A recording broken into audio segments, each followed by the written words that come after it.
कहते भगवान को जिस मनुष्य ने सच्चा करके माना है वो उसी में ही समा जाता है, उसका जीवन सफल हो जाता है। और अब आज हम 15वीं अष्टपदी के 5वें पद में समझने की कोशिश करेंगे कि गुरु जी ने हमें इसमें क्या शिक्षा दी है। कहते जिस वक्त तू लैन तू आया, राम नाम संतन घर पाया, ताज अभिमान ले मन मोल, राम नाम हृदय में तोड़। कहते जो सौदा हम करने आए हैं यहाँ पे, जिंदगी में हम क्या पाने के लिए आए हैं, हमें क्या करना है इस मनुष्य जन्म में आके, हमने भगवान को पाना है।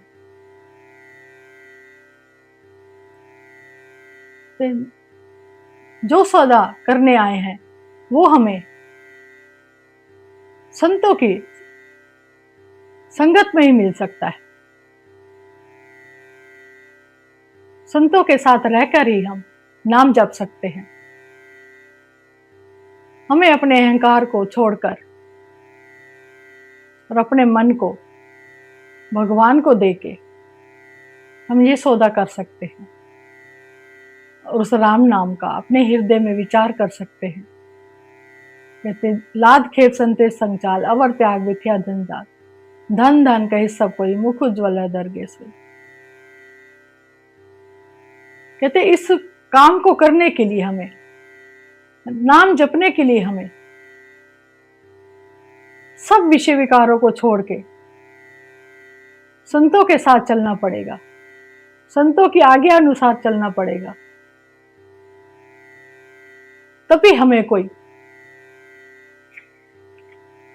धन्य कहेगा और हम भगवान के सामने अपना मुख उज्जवल लेके जाएंगे।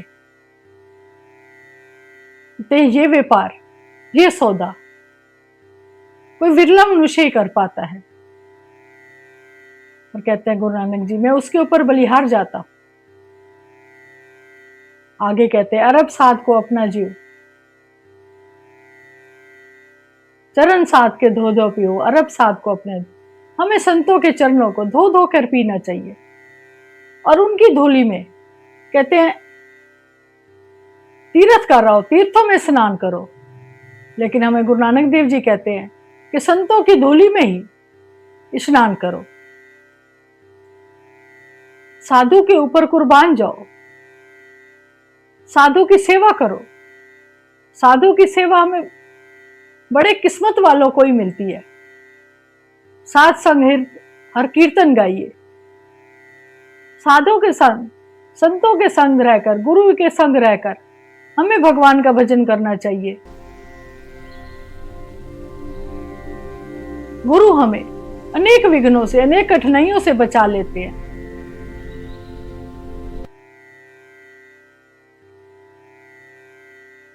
हर गुण गाय अमृत चाखे, सर्व सुख। कहते संतों के पास जाने से, उनका सहारा लेने से सब सुख पा लेते हैं हम। मृतक को जीवालनहार, भूखे को देवत आधार। कहते गुरु में इतनी शक्ति है कि वो मरे हुए को भी जिंदा कर सकता है और भूखे को सहारा भी दे सकता है। सरब निधान जाके दृष्टि में आए, पूरब लिखे का लड़ना पाए।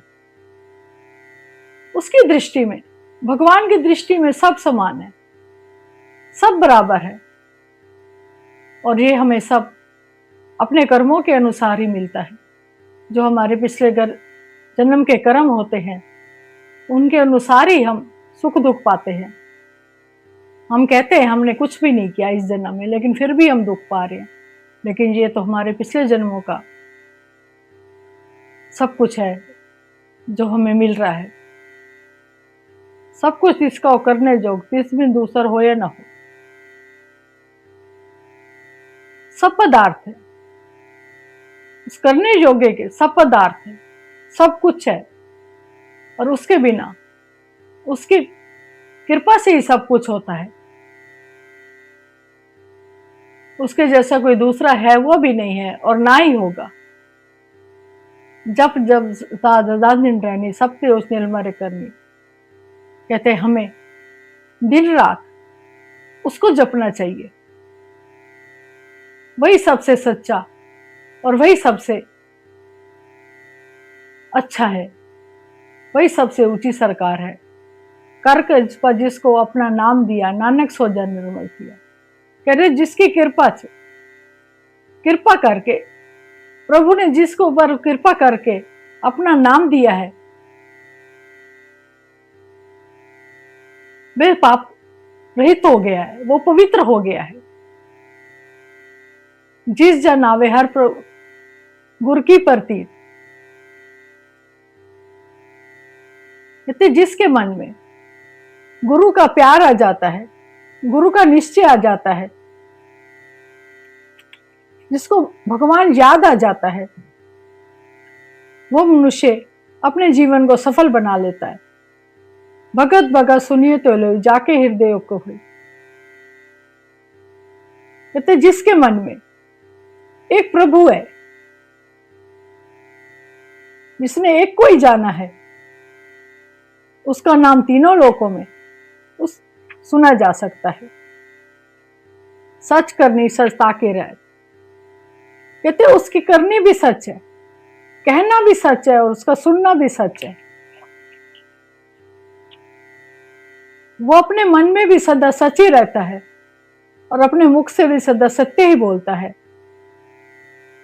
साची दृष्टि साचा आकार, सच वर्ते साचा प्रसार। उसकी दृष्टि, उसका आकार, उसका सब कुछ ही सच्चा है। वो सच में ही जीता है और सच का ही पसारा करता है। पार ब्रह्म जिन सच कर जाता, नौनक सोजन सच समाता। कहते भगवान को जिस मनुष्य ने सच्चा करके माना है, वो उसी में ही समा जाता है, उसका जीवन सफल हो जाता है और अपने मनुष्य जन्म से मुक्ति पा लेता है और भगवान के दरबार में भी जाके अपना मुख उज्जवल करता है, उसका जीवन सफल हो जाता है।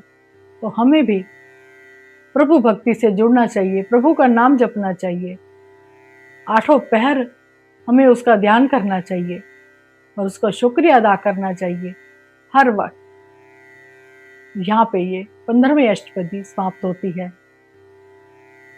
आइए आप हमारे साथ जुड़े रहिए। आगे हम 16वीं अष्टपदी में जानेंगे कि गुरु जी ने हमें इसमें क्या समझाया है। आप इस वीडियो को लाइक ज़रूर करिए और कमेंट में वाहे गुरु लिखिए। वाहे गुरु जी का खालसा, वाहे गुरु जी की फतेह।